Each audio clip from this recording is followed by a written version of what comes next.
Hello दोस्तों, कैसे हैं आप सभी। आई होप आप सभी अच्छे होंगे। आज हम स्टार्ट करेंगे अपनी पिछली वीडियो कंटिन्यूएशन में एक्सरसाइज 6.1 के क्वेश्चन नंबर 10 से। आइए स्टार्ट करते हैं क्वेश्चन नंबर 10 से। Question number 10, reading carefully. जो जो बोल रहे हो वो उसमें लिखते हुए चलो आप कि गिवन क्या है और फाइंड क्या करना है।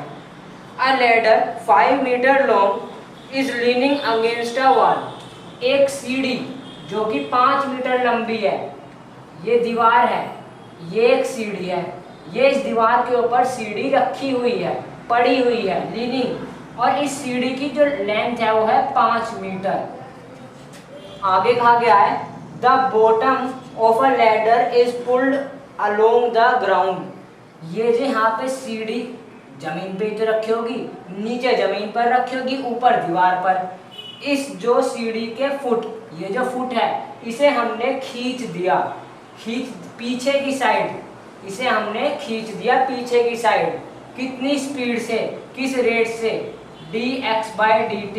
ये गिवन है आपको 2 सेंटीमीटर पर सेकंड की स्पीड से। आपने सीढ़ी के लैडर फुट को पीछे की तरफ खींच दिया और उसका rate of change of this distance, अगर आप इस डिस्टेंस को एक्सलेट करते हो तो rate of change of this distance given है 2 सेंटीमीटर पर सेकंड। आगे कहा गया है how fast is its height on the wall decreasing when the foot of the ladder is 4 metre away from the wall. अब आपको यहाँ पर एक बात समझने वाली है कि अगर आप यहाँ से सीढ़ी को खींचोगे तो जो यहाँ पर हाइट है वो तो खुद ही डिक्रीज होगी। जब यहाँ पर सीढ़ी का फुट था और यहाँ पर हेड था, आपने इसे पीछे को खींचा तो ये जो हाइट है वो यहाँ पर आ जाएगी, खिसक के आएगी या नहीं आएगी। पीछे को खिसकी तो हाइट छोटी हो जाएगी। इट मीन्स आपका डायग्राम कुछ इस टाइप का होगा। ये वॉल है, ये लैडर है, लैडर 5 मीटर की है और इसको आपने पीछे की साइड खींच दिया। किस स्पीड से, रेट ऑफ चेंज से, dx/dt 2 सेंटीमीटर पर सेकंड। अब आपने इसे पीछे को खींचा, सो इट मीन जिसकी हाइट भी जरूर डिक्रीज हुई होगी। तो आपको यहाँ पर हाइट डिक्रीज ही कैलकुलेट करनी है। Rate of change of height to find what you have to find, rate of change of height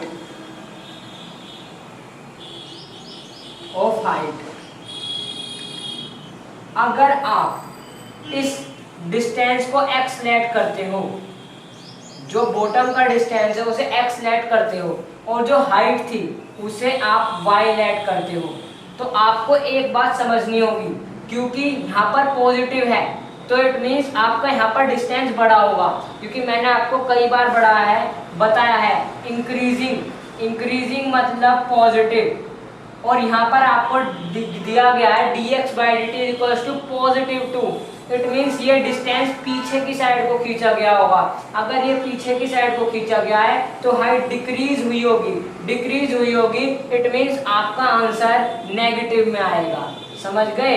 आपको अपने आंसर के बारे में एक बात पता लग चुकी है कि आपका आंसर नेगेटिव में ही आएगा, क्योंकि हाइट डिक्रीज होगी और डिक्रीज मतलब नेगेटिव और इंक्रीज मतलब पॉजिटिव। अब बढ़ते हैं आगे। इन्होंने कहा है rate of change of height निकालो।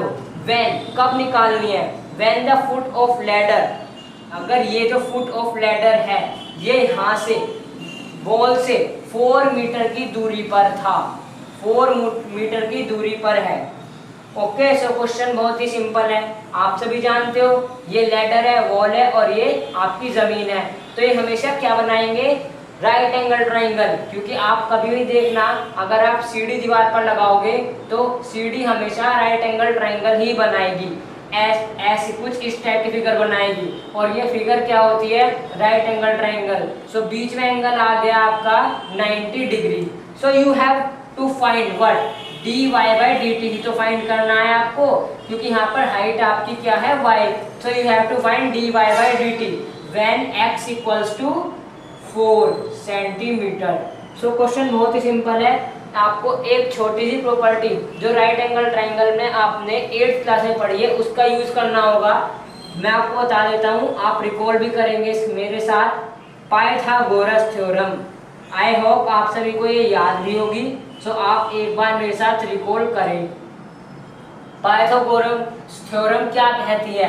According to Pythagoras theorem, hypotenuse square equals to base square plus perpendicular square, यही तो कहती है पाइथागोरस थ्योरम।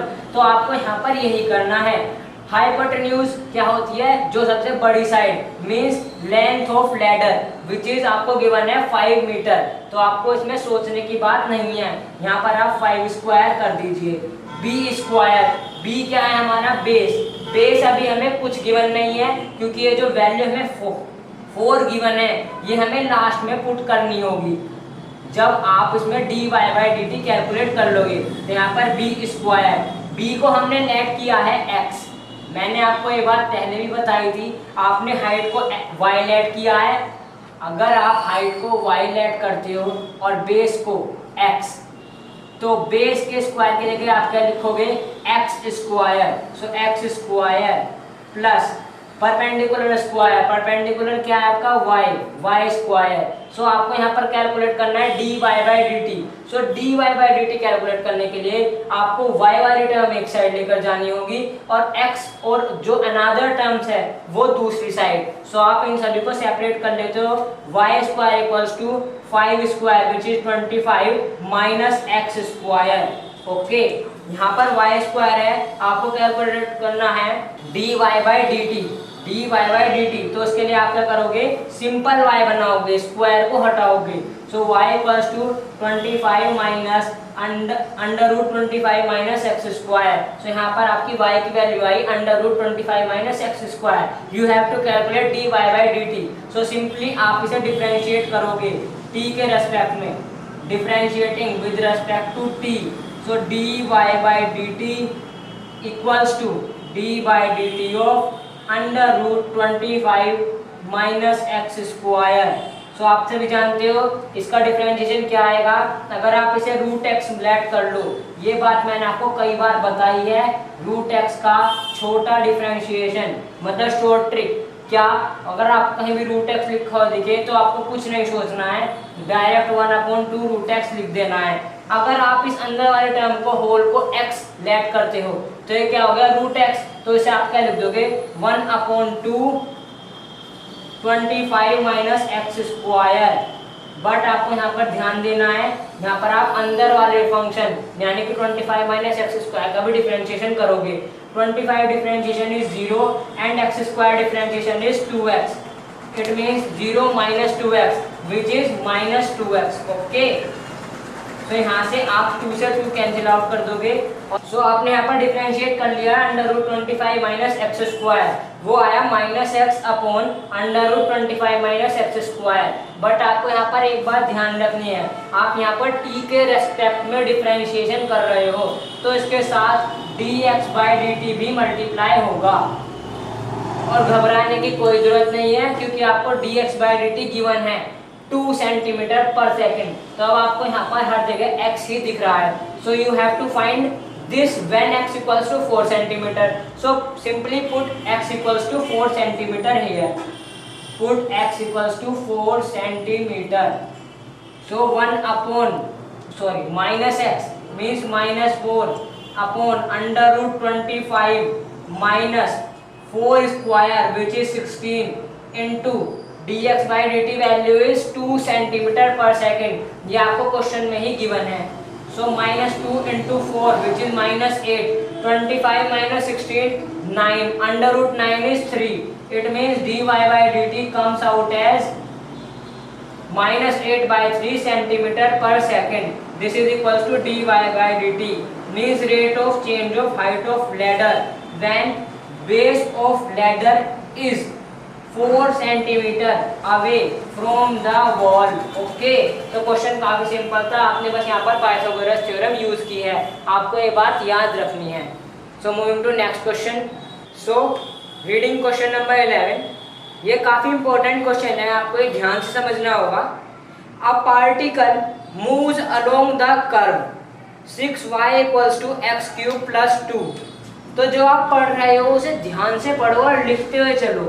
कोई एक पार्टिकल है, वो किसी भी डायरेक्शन में मूव कर रहा है, तो मूव करेगा तो कोई ना कोई लोकस या कोई ना कोई बिंदु पर, जिसे आप लोकस कहते हो, वो तो फॉलो ही करेगा।